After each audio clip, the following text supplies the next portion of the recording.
اذان کی آواز مکہ کی وادی آلودہ کرنے والے بت توڑ کر ٹکڑے ٹکڑے کر دیے گئے۔ اب شہر کا راستہ صاف ہو چکا تھا۔ پھر پیغمبر صلی اللہ علیہ وآلہ وسلم نے فوج کو 4 مختلف سمتوں سے مکہ میں داخل ہونے کے لیے منظم کیا، جن کی قیادت خالد بن ولید جیسے معروف کمانڈر کر رہے تھے۔ آپ کا حکم قطعی تھا، کسی سے نہ لڑنا جب تک کہ وہ تم پر حملہ نہ کریں۔ یہ زبردستی فتح حاصل کرنے کا عمل نہیں تھا، بلکہ ایک پرامن واپسی تھی۔ جب پیغمبر اس شہر میں داخل ہوئے جس نے انہیں جلا وطن کیا تھا، تو وہ جنگی گھوڑے پر سوار ایک فاتح بادشاہ کی طرح نہیں تھے۔ وہ لمحہ آن پہنچا تھا، مکہ کے لوگوں کے لیے یوم حساب۔ سالوں تک انہوں نے پیغمبر محمد صلی اللہ علیہ وآلہ وسلم اور ان کے پیروکاروں پر ظلم ڈھائے تھے۔ انہوں نے انہیں تشدد کا نشانہ بنایا تھا، ان کا بائیکاٹ کیا اور بالآخر انہیں ان کے پیارے شہر سے نکال دیا گیا۔ اب 8 طویل سالوں کی جلا وطنی کے بعد پیغمبر صلی اللہ علیہ وآلہ وسلم واپس لوٹے تھے، 10,000 مومنوں کی ایک طاقتور فوج کی قیادت کرتے ہوئے، فاتح کی حیثیت سے۔ وہ شہر جو کبھی بت پرست عرب کا دل تھا، بغیر لڑائی کے ہتھیار ڈال چکا تھا۔ صدیوں سے مقدس کعبہ کو آلودہ کرنے والے بت توڑ کر ٹکڑے ٹکڑے کر دیے گئے، اور پہلی بار اذان کی آواز مکہ کی وادیوں میں گونجی۔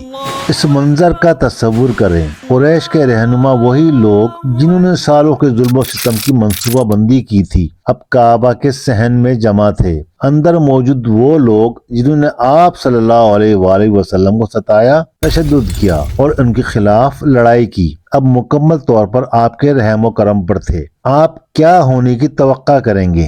انتقام۔ ایک شہر جو خون میں نہا جائے گا۔ وہ سر جھکائے قیدیوں کی طرح کھڑے تھے، ان کے دل خوف سے بھرے تھے۔ وہ صحرا کے قدیم قوانین انتقام کے وحشیانہ چکر کو جانتے تھے۔ ہر لحاظ سے ان کی جانیں ضائع ہو چکی تھیں۔ انہیں بدترین انتقام، پھانسی، ان کے خاندانوں کو غلام بنانے کی توقع تھی۔ فاتحین کا یہی طریقہ تھا، یہ وہی انصاف تھا جو وہ خود دکھاتے تھے۔ ان کا مقدر مکمل طور پر اس شخص کے ہاتھ میں تھا جسے وہ مسلسل تباہ کرنے کی کوشش کرتے رہے تھے۔ پیغمبر صلی اللہ علیہ وآلہ وسلم کی فتح مکہ کی کہانی تاریخ کے سب سے حیرت انگیز واقعات میں سے ایک ہے، اور یہ بہت مختلف انداز میں سامنے آئی۔ جب پیغمبر صلی اللہ علیہ وآلہ وسلم مکہ میں داخل ہوئے تو آپ شکست خوردہ قریش اور رہنماؤں کے سامنے کھڑے ہوئے۔ یہ وہی لوگ تھے جنہوں نے آپ کے خلاف سازش کی اور آپ کو شہر سے نکالا تھا۔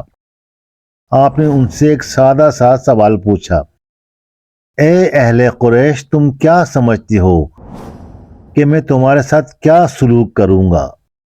پیغمبر کعبہ کے دروازے پہ کھڑے تھے، اور اس جگہ جہاں ایک زمانے میں ان کا مذاق اڑایا جاتا تھا اور ان کے ساتھ بدسلوکی کی جاتی تھی۔ آپ نے بے چین چہروں کے اس سمندر کی طرف دیکھا۔ وہ لوگ جو آپ کے رشتہ دار تھے، آپ کے قبیلے سے تھے، پھر بھی آپ کے سب سے کٹر دشمن تھے۔ فضا تناؤ سے بھری ہوئی تھی، ہر آنکھ آپ پر تھی، ہر کان آپ کا فیصلہ سننے کے لیے بیتاب تھا۔ آپ ان کے قتل کا حکم دے سکتے تھے اور کوئی آپ کے حق پر سوال بھی نہ اٹھاتا۔ آپ ان کی دولت لے سکتے تھے، ان کے بچوں کو غلام بنا سکتے تھے اور تاریخ سے ان کے نام مٹا سکتے تھے، لیکن آپ صرف کوئی فاتح نہیں تھے، آپ اللہ کے رسول صلی اللہ علیہ وآلہ وسلم تھے، رحمت کا مجسم پیکر۔ بھاری خاموشی کو توڑتے ہوئے آپ نے ایک سوال پوچھا جو ان کے گہرے خوف کے دل میں اتر گیا، ایک سوال جو ان کے ماضی کا بوجھ اور ان کے مستقبل کی کنجی رکھتا تھا۔ آپ نے فرمایا، اے لوگو، آپ اپنی اونٹنی پر سوار تھے، عاجزی اور اللہ کا شکر ادا کرتے ہوئے آپ کا سر اتنا جھکا ہوا تھا کہ آپ کی داڑھی تقریباً کجاوے کو چھو رہی تھی۔ آج اس فاتح کی یہ تصویر قیادت کے سب سے گہرے تاریخی اسباق میں سے ایک ہے۔ مکہ کے وہ لوگ جنہوں نے آپ اور آپ کے پیروکاروں کو ستایا تھا خوف کے مارے کعبہ کے صحن میں جمع تھے۔ آپ کیا کریں گے؟ آپ کا پہلا عمل مقدس گھر کو پاک کرنا تھا۔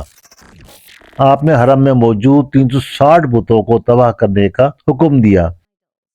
ہر بت کو گراتے وقت آپ نے قرآن کی ایک طاقتور آیات سورہ الاسراء کی 81 کی تلاوت فرمائی، اور کہو کہ حق آ گیا اور باطل مٹ گیا، بے شک باطل تو مٹنے ہی والا ہے۔ خانہ کعبہ کو اس کے اصل مقصد کی طرف بحال کیا گیا، ایک سچے خدا کی عبادت۔ اس شاندار حکمت عملی کی بدولت یہ فتح تقریباً مکمل طور پر خون ریزی سے پاک رہی۔ ایک چھوٹی سی جھڑپ ضرور ہوئی جب اکرمہ بن ابی جہل کی قیادت میں چند سرکشوں نے مزاحمت کرنے کی کوشش کی۔ انہیں خالد بن ولید کے دستے نے تیزی سے بھگا دیا، جس میں سے صرف چند جانی نقصان ہوا۔ مجموعی طور پر شہر جنگ کی ہولناکیوں سے بچ گیا۔ اب سچائی کا لمحہ آ گیا تھا۔ پیغمبر کعبہ کے دروازے پہ کھڑے تھے، انہی لوگوں کے سامنے جنہوں نے ان کے ساتھیوں پر تشدد کیا تھا، ان کے خلاف سازشیں کی تھیں اور انہیں ان کے گھر سے نکال دیا تھا۔ ان کی زندگیاں اب آپ کے ہاتھ میں تھیں۔ آپ نے ان کے بے چین چہروں کی طرف دیکھا اور وہ سوال پوچھا، اے اہل قریش، تم کیا سمجھتے ہو کہ آج میں تمہارے ساتھ کیا کرنے والا ہوں؟ ہجوم میں سے ایک آواز امید کی ایک جھلک تھامے ہوئے پکار اٹھی، ہم آپ سے خیر کی توقع رکھتے ہیں، ایک رحم دل بھائی اور ایک رحم دل بھائی کے بیٹے سے۔ اور پھر پیغمبر صلی اللہ علیہ وآلہ وسلم نے وہ فیصلہ سنایا جو عفو درگزر کے حتمی اعلان کے طور پر صدیوں تک گونجتا رہے گا۔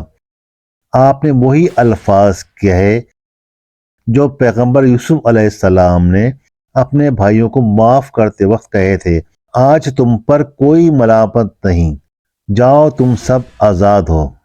نہ انتقام نہ بدلہ، آپ نے عام معافی کا اعلان کر دیا۔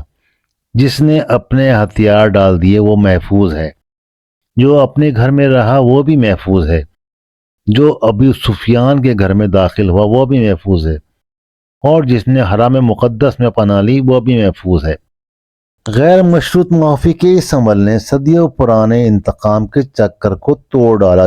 فتح مکہ تلوار کی فتح نہیں تھی، یہ رحمت کی فتح تھی، ظلم پر شفقت کی جیت تھی۔ آپ نے ایک ایسی تہذیب کی بنیاد رکھی جو طاقت پر نہیں بلکہ معافی، انصاف اور امن پر قائم تھی۔